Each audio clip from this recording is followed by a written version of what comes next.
What if you had instant analytics on your PDP images and a faster way to create content that performs better?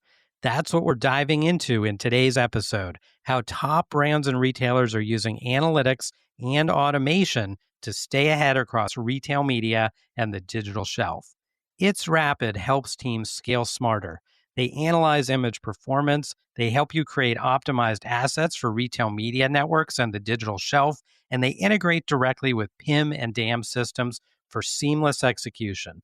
Brands like Pepsi, Mondelez, and Instacart use its Rapid to go beyond basic tools to uncover gaps in PDP and retail media performance by analyzing the images themselves, not just the count. Streamline banner creation across hundreds of formats for Amazon Ads, Walmart Connect, and other retail and social platforms, and launch high-performing content more than 80% faster across e-commerce and marketing channels. If you're buried in manual work or struggling to keep up, this episode and It's Rapid will show you a better way.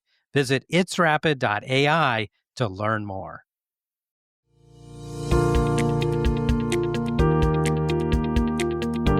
Welcome to Beyond the Shelf with Dave Feinlieb. This show is an open exploration of the people and process behind e-commerce.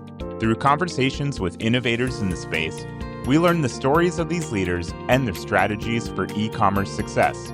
We publish new episodes every Tuesday morning, so be sure to subscribe wherever you get your podcasts. And now, here's your host, Dave Feinlieb.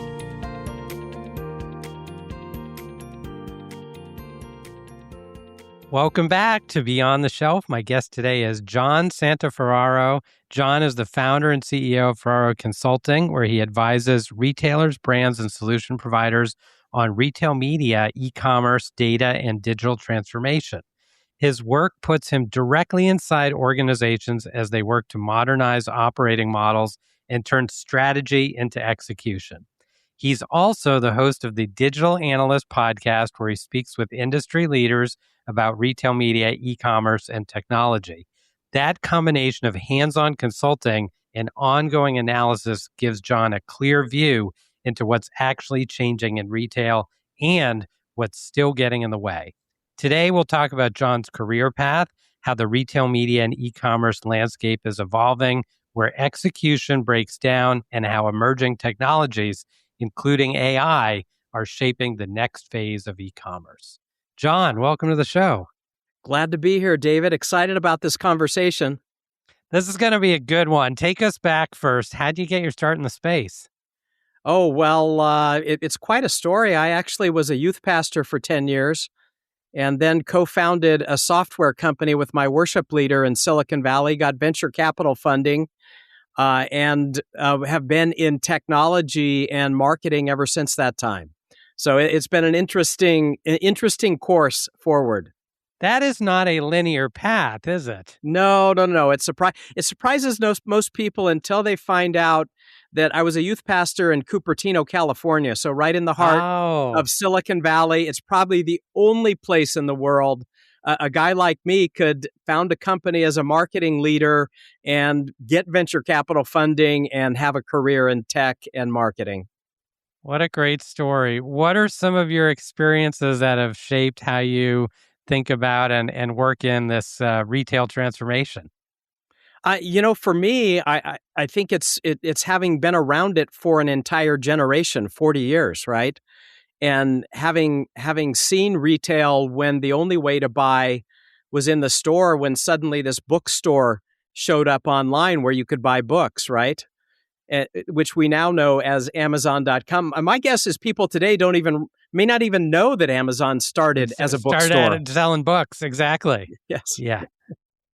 But I remember too, David, my first marketing campaigns, I tracked entirely on spreadsheets and a FileMaker Pro database.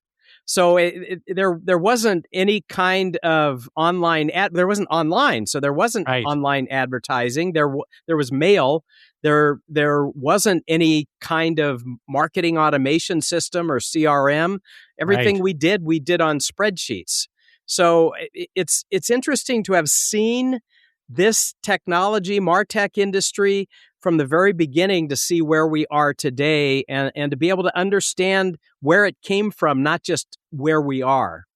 So you started out doing this this youth pastor. Somehow you magically got into tech and raised a bunch of money and had some great success there.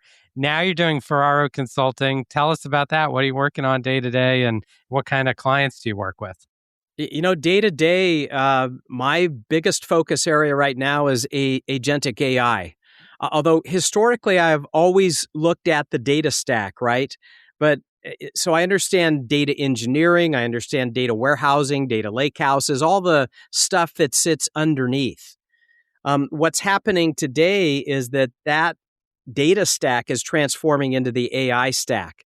And there's a whole set of new requirements. Everything that was required to mine data for insight and to curate data for those who need it specifically in the business, in marketing and sales, in retail, all of that data being curated now up into the artificial intelligence, not just generative AI, but agentic AI, where the AI uses that natural language layer that we are now becoming used to thanks to ChatGPT and Gemini and Anthropic and all of those. But along with that, the agentic capabilities where the AI actually begins to take agency.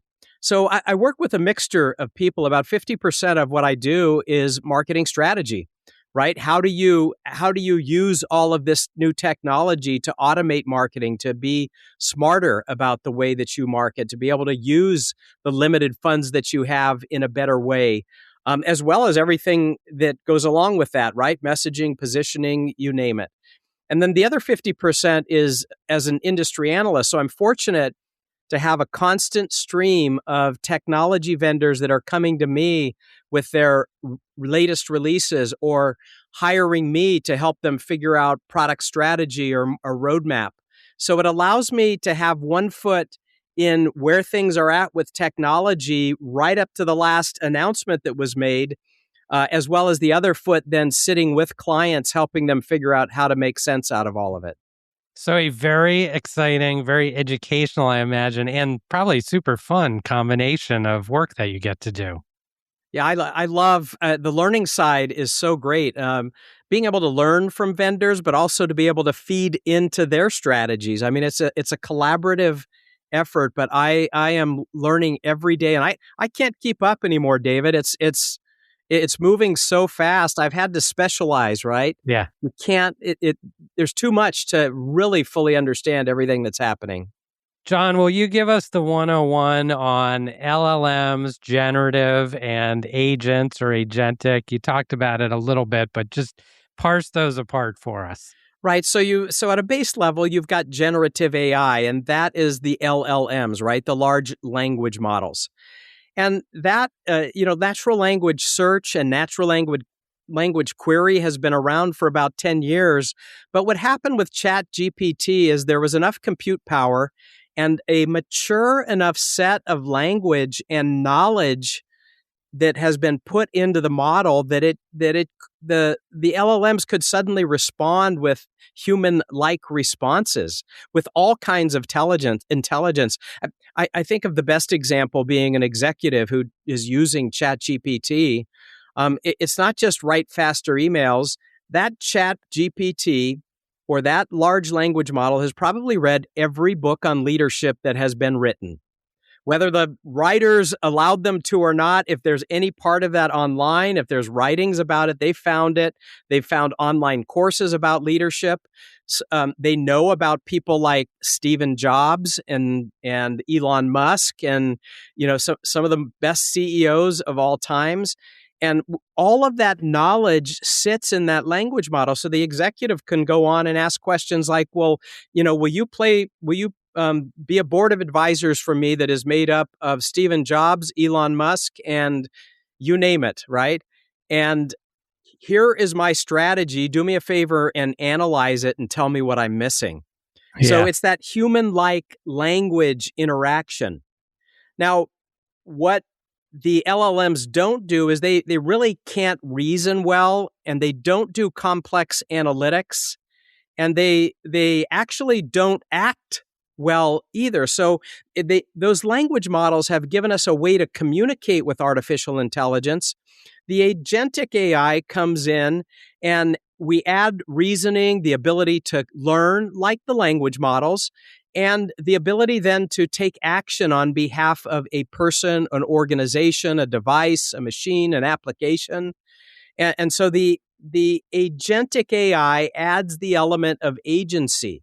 Now the user can begin doing simple tasks. You can bunch those tasks together, and the agent can cover roles that humans usually cover. When you add the roles together, those agents will eventually be able to do what a department does. And eventually you'll have agentic AI that will be able to do the work of complex business ecosystems. We're not quite there on those last two, but that's the direction we're heading. Super interesting. Now, switching gears, your journey now has taken you to Italy. Tell us about that. And how's the weather? Any restaurant recommendations, places we should visit?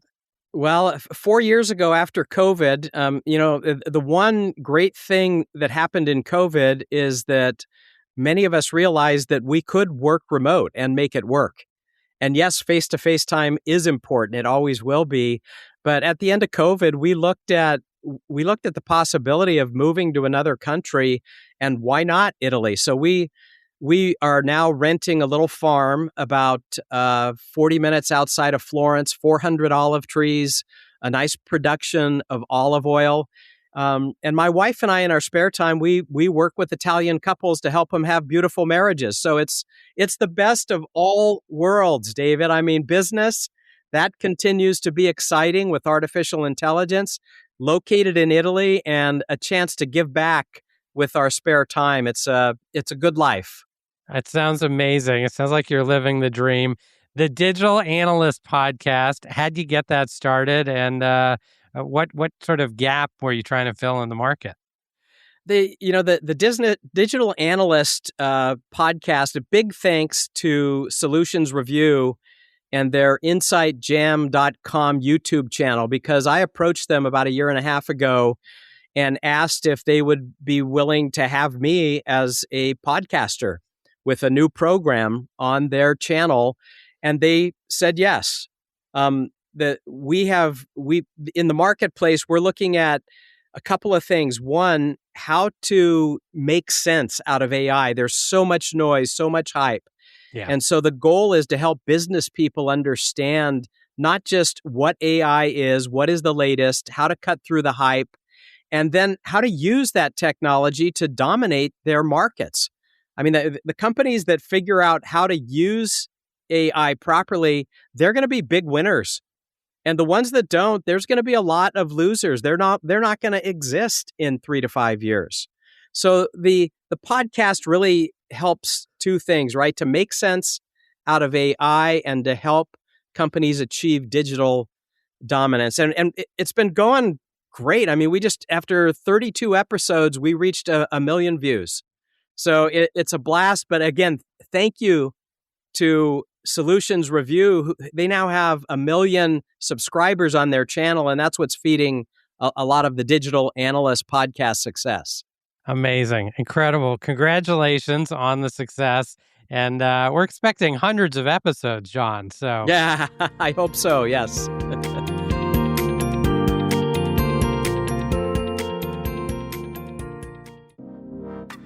This episode of Beyond the Shelf is brought to you by It's Rapid. It's Rapid is the platform Pepsi, Mondelez, Instacart, and hundreds of other leading brands and retailers use to build personalized content at scale. Whether that's images, videos, or product descriptions for their product detail pages, shoppable videos or banners for their digital ad campaigns, or sell sheets for sales enablement, brands that use It's Rapid are able to produce high-quality, on-brand content on average more than 80% faster than category competitors. To find out more, please visit itsrapid.ai. I'm just curious, have you seen AI and some of these tools, especially in this agentic area, super interesting. Have you seen that change the way you've worked or ways that you go about doing your analytics work, your consulting, things like that? Yeah, and my transformation happened when I read Jeff Wood's book, The AI Driven Leader. And he, in his book, had these great examples. I was using AI as a curiosity. I was using it to write better emails, to help me look at my writing skills. I was asking it to judge bias in my articles so that I could remove bias and be unbiased in the way that I wrote. And so I had some pretty fun and creative things.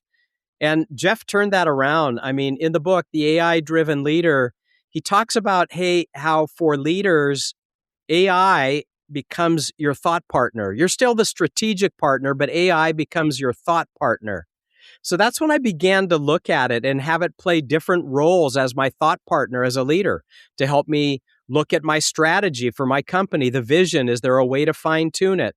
To look at my execution plan and find out, are there, out of the 100 things that I have in my execution plan, are there 10 that I could eliminate and still achieve my objectives? And so really began this more strategic use of AI that has changed everything. And Jeff asks a simple question, or he suggested we ask a simple question, and I now ask it multiple times a day, over and over again. How could AI help me do this better? And so I use it. I use it for everything, for call prep, for the times when I'm staring at a blank page, and I can't figure out what I'm going to write next, and I just want somebody to brainstorm with me. There's so many ways to use AI, and I find now it's not just daily, it's hourly that I'm using AI in some way. What I won't do is I don't like to let AI do my writing or thinking. I still write. I just delivered a paper to a customer, a white paper that I wrote. I used it. It developed a beautiful chart for me. And second, there was one sentence that I was just stuck on, and I asked it to write it for me. I got something back, and I rewrote it. And the rest of it I wrote myself, but I had it help me do research. Yeah. But I refuse to let it write for me and to think for me. You like to do the writing yourself, I am guessing, because that also helps you with the thought process and the construction of the output. Absolutely. And I thought I tried to have AI write things for me, and I just didn't like it. It used words that I would never use. One of the things that I learned as a youth pastor, trained in theology, right? 7 years of education. I was trained to preach. I was trained to take very complex concepts and communicate them in simple terms. And somebody needs to teach AI to do that, because AI does not know how to do that. Even when I would say simplify, the things that I got back were so horribly complicated, twisted and ununderstandable that they were unusable to me. And there's no way I would even try and pass that off as my thinking. I'd be embarrassed. Yeah. So I think it's got a long ways to go. What is that quote? If I had more time, I would have written a shorter letter, something like that. Yes. Yeah. So great areas. Love hearing about how you're using AI. Super interesting. Tell us about retail. What are you seeing in e-com, Omni, and the store? What are the impacts there? Well, the thing that I'm finding, two big trends. One, insight for the retailer was always a really difficult thing to get, and only the best of the best had access to that level of insight. The Amazons of the world, the Walmarts of the world, who spend I don't know, hundreds of millions of dollars every year, maybe billions of dollars to get insight. Right. That insight is becoming much more available. There are business intelligence platforms now that have all of the underpinnings of what it takes to prepare data and scour data for insight to use in everything from micro-segmentation to market basket analysis to micro-segmentation, store design, all of those things. All of that now is topped off with a language model so that you can ask questions of the data using these modern business intelligence platforms. You can't do that with ChatGPT directly on the data because it doesn't do good analysis yet. It's being trained. It may get there, but right now it's not the best way to move forward. But because that layer is now available, it just makes it easier for marketers and retailers to be able to get the information they need to improve their ROI. Great insights, asking questions of the data, something I think we've always all wanted to do, very hard to do traditionally if you didn't know SQL and all these other advanced ways to extract the info from the data. And now you can just chat with it. So pretty amazing. That kind of brings us to another area that we talked about during our prep call, which is the nature of search for the consumer. Tell us about that. Well, this search has already, since the days of Google, taken away a lot of conversations that retailers were able to have directly with customers, because most people do at least around 70% of their research online before they ever go to a store. Yes, they do still walk through malls, and but even for that, you can track their mobile phones and know who's in your proximity without identifying them, but know that somebody's out there, and without knowing who they are, be able to send them a message or an offer, things like that. So the digital world has been transformed since the day of Google and Google search. What's happening now is that you do these AI-based searches. So today, almost 70% of every Google search that you do comes up with an AI response. Right. So, and by the way, for retailers, the kinds of things that you needed to do for search engine optimization compared to the things that you need to do for AI search optimization are completely different.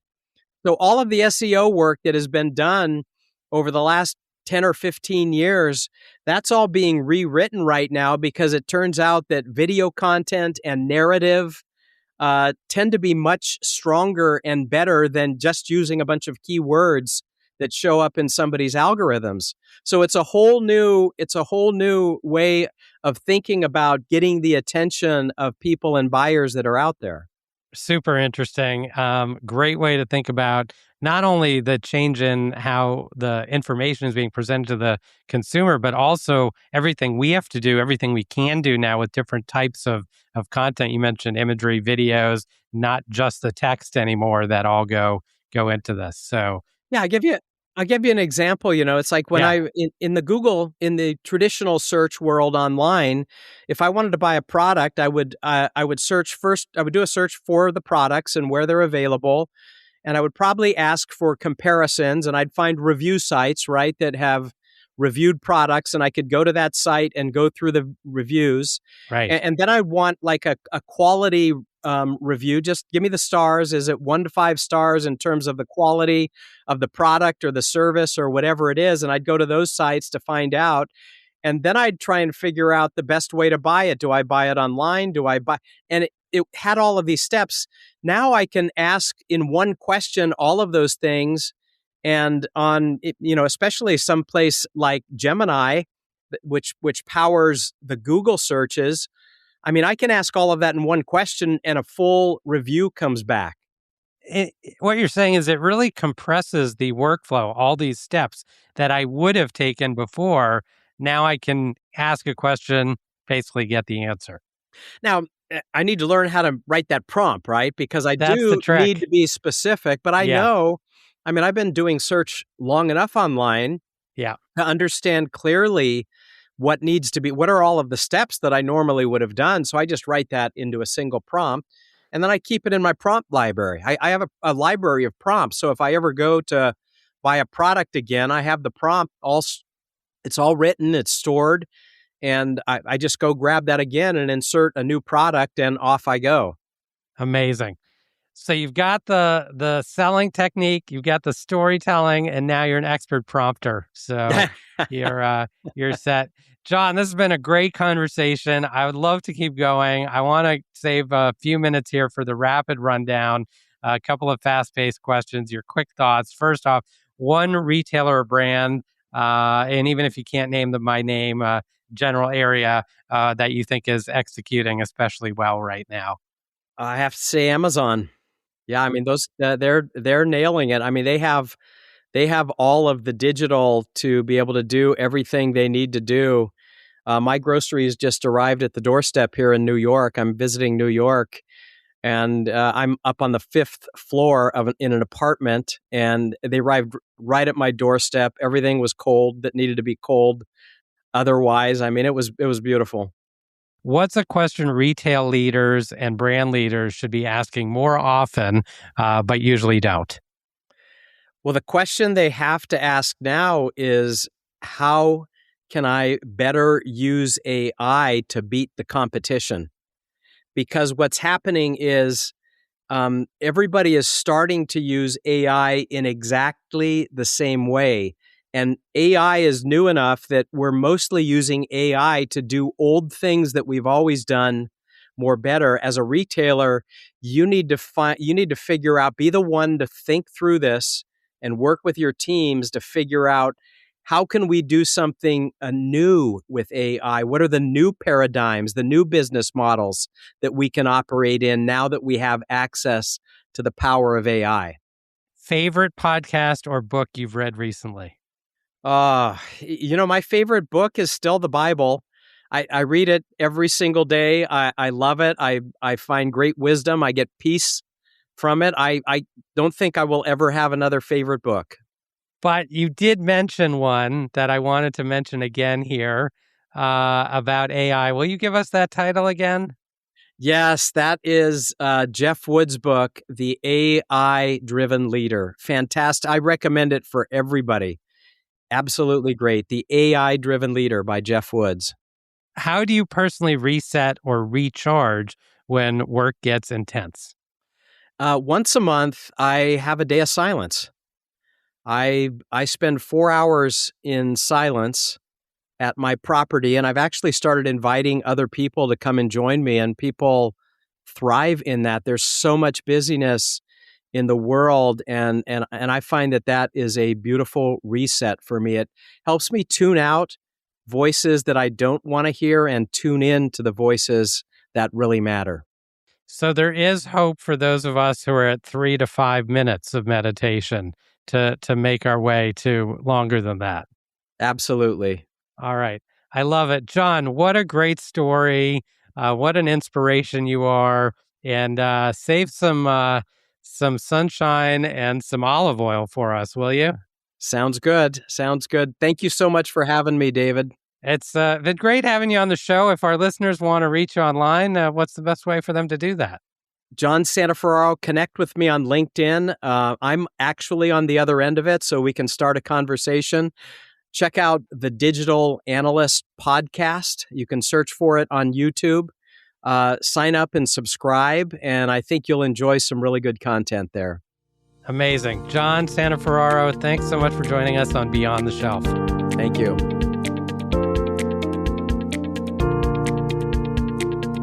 That's it for this week's episode of Beyond the Shelf. If you enjoy the show, be sure to like, subscribe, and leave us a review. It really helps us grow. And feel free to share us with your colleagues so they too can hear weekly perspectives from the brightest minds in e-commerce. You can also check us out on LinkedIn, where we post clips from each episode, share Dave's takes on breaking industry news, and much more. Beyond the Shelf is a production of It's Rapid. Our host is Dave Feinlieb, and our producer is Jake Musiker. Thanks for listening, and we'll see you next time on Beyond the Shelf.